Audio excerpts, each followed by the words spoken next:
পরীক্ষার চাপ শেষ হতেই মনে হলো চারপাশটা যেন হালকা হয়ে গেছে। গত কয়েক মাস বই আর রুটিনের বাইরে কিছুই দেখিনি। মাকে বলতেই তিনি হাসলেন, বললেন, কিছুদিন বাইরে ঘুরে আয়, তন্ময় কাকার বাড়িতে গেলে তো মনটাই বদলে যাবে।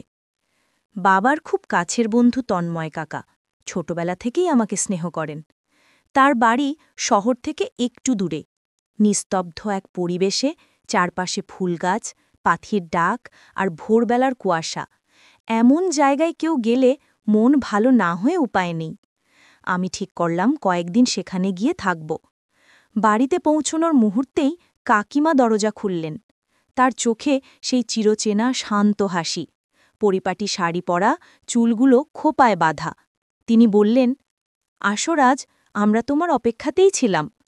তার কণ্ঠে একরকম মাতৃত্ব আছে, অথচ আচরণে এক অদ্ভুত সৌম্যতা, যা কাউকে খুব দ্রুত নিজের কাছে টেনে নেয়।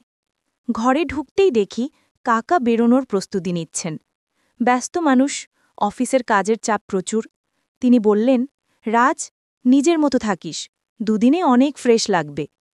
এভাবেই বাড়িতে আমি আর কাকিমা দিনের বড় অংশ কাটত দুজনেই। প্রথম দিনগুলো খুব স্বাভাবিকভাবে গেল। সকালবেলা গরম গরম খিচুড়ি, দুপুরে মাছ ভাজা, বিকেলে চা আর মুড়ি। কাকিমার হাতের রান্নায় অদ্ভুত এক ঘরোয়া স্বাদ। তিনি আমাকে নিজের ছেলের মতোই যত্ন করতেন। মাঝে মাঝে আমার পড়াশোনা নিয়ে প্রশ্ন করতেন। আমি ভবিষ্যতে কি করতে চাই, কোন বিষয়ে পড়তে চাই, কোন শহরে থাকতে চাই।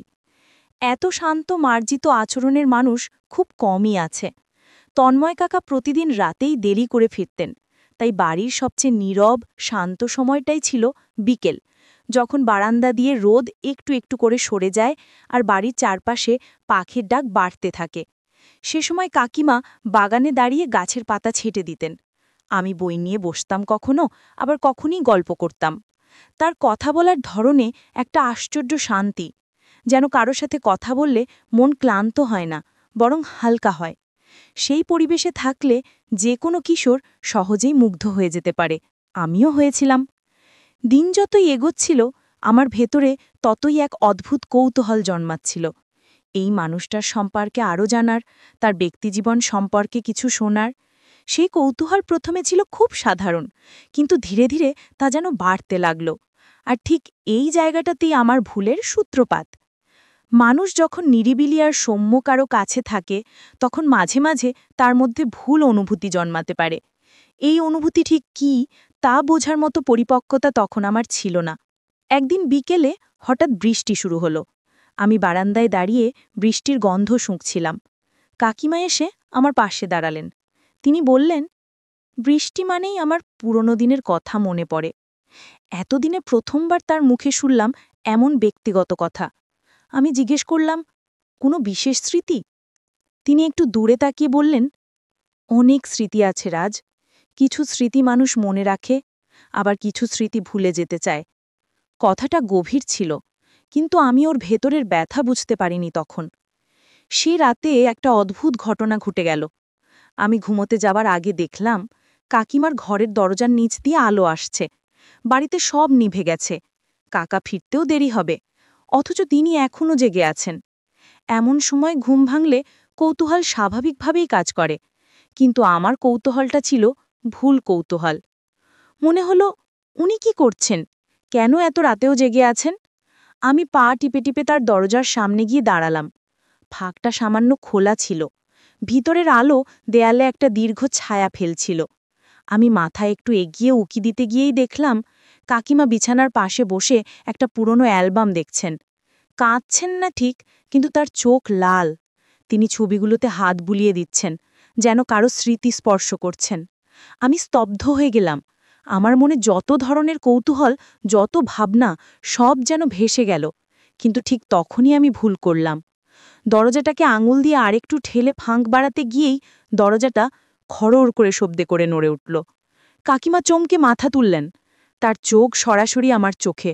আমার শরীর মুহূর্তে জমে গেল। আমি পালাতে চাইলাম, কিন্তু পা যেন মাটিতে আটকে গেল। তিনি ধীরে ধীরে উঠে দরজার কাছে এলেন, খুব শান্ত, খুব স্থির কণ্ঠে বললেন, রাজ, তুমি এখানে? তার কণ্ঠে ছিল না রাগ, না বিদ্বেষ, ছিল একরকম গভীর ক্লান্তি আর হতাশা। আমি তোতলাতে লাগলাম, আমি মানে পানি খেতে। কথাটা এমনই হাস্যকর লাগছিল যা আমিও বুঝতে পারছিলাম এটা কোনো অজুহাতই না। কাকিমা দীর্ঘক্ষণ আমার দিকে তাকিয়ে রইলেন। তার চোখে যে শান্তি ছিল তা এখন আর নেই। সেখানে শুধু একটুকরো অবিশ্বাস, একটুকরো সতর্কতা। তিনি বললেন, রাজ, ভুল হওয়া খারাপ নয়, কিন্তু ভুল ঢাকার চেষ্টা সবচেয়ে বড় ভুল। কথাটা শুনে আমার মাথা আরও নিচে নেমে গেল। আমি জানতাম আমি যা করেছি সেটাকে কোনোভাবেই হালকা করে দেখার মতো নয়। তিনি বললেন, এই বয়সে কৌতূহল স্বাভাবিক, কিন্তু সেই কৌতূহল যদি তোমাকে ভুল জায়গায় নিয়ে যায়, নিজের জীবনটাই নষ্ট করে ফেলবি। তার কথা যত শুনছিলাম বুকের ভেতরটা ততই ভারী হতে লাগল। তিনি বললেন, আমি তোমাকে সবসময় ছোট ভাইয়ের মতোই দেখেছি। তুমি যদি এই বিশ্বাসটাই ভেঙে দাও, তাহলে আমার আর তোমার কাকার কাছে তুমি কোন মুখে দাঁড়াবে? আমি এক মুহূর্তও দাঁড়াতে পারছিলাম না। সেই রাতে আমার আর ঘুম এলো না। মনে হচ্ছিল নিজের চোখে নিজেকে দেখলে আমি লজ্জায় মরে যাব। পরদিন সকালে কাকিমা এমন আচরণ করলেন যেন কিছুই ঘটেনি। এটাই আমাকে সবচেয়ে বেশি কষ্ট দিল, কারণ নীরবতা অনেক সময় শব্দের চেয়েও বেশি আঘাত করে। খাওয়ার সময় তিনি কোনো কথাই তুললেন না, শুধু মাঝে মাঝে আমার প্লেটে খাবার তুলে দিচ্ছিলেন। আমি মাথা নিচুই রাখছিলাম। তন্ময় কাকা রাতে ফিরে এলেন। কাকিমা তাকে কিছুই বললেন না। কাকা কিছু না জেনেই আমার মাথায় হাত রেখে বললেন, মা বাবার কথা শোনো, মন দিয়ে পড়াশোনা করো। তার এই অজান্ত স্নেহ আমাকে ভেতর থেকে ভেঙে দিল। সেই রাতেই আমি ঠিক করলাম যে আমি আর এখানে থাকতে পারবো না। ভুলটা যত ছোটই হোক, ভুল তো ভুল। ভোরের আলো ফুটতেই আমি ব্যাগ গুছিয়ে নিলাম। কাকিমার সামনে দাঁড়িয়ে বললাম, কাকিমা, আমি বাড়ি যাচ্ছি। আমি গতকাল যা করেছি তার জন্য। কথা শেষ করার আগেই তিনি বললেন, তোমার ভুলটাকে আমি ক্ষমা করে দিয়েছি রাজ, কিন্তু মনে রেখো, যে ভুল থেকে শিক্ষা নেয় সে বড় হয়, আর যে ভুল থেকে পালায় সে কখনো পরিবর্তন হয় না।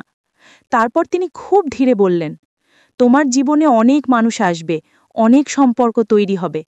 কৌতূহল তোমাকে ভুল পথে নিয়ে যাবার চেষ্টা করবে বারবার, কিন্তু নিজের সীমা তুমি নিজেই ঠিক করবে। আমি মাথা নাড়লাম। সেদিন তার প্রতিটি কথা আমার মাথায় একটি নতুন দিশা খুলে দিল। মা বাবার কাছে ফিরে এসে বুঝলাম, মানুষের বড় হওয়া মানে শুধু বয়স বাড়া নয়। বড় হওয়া মানে নিজের ভুল চেনা, আর ভুল জায়গায় দাঁড়িয়ে নিজেকে থামাতে শেখা। আজও সেই রাতের কথা মনে পড়ে, যে রাত আমার জীবনের প্রথম সত্যিকারের শিক্ষা দিয়েছিল। মানুষের শ্রদ্ধা, বিশ্বাস, সীমা এসব ভাঙলে সম্পর্ক ভেঙে যায়, আর সম্পর্ক ভাঙলে মানুষই ভেঙে যায়।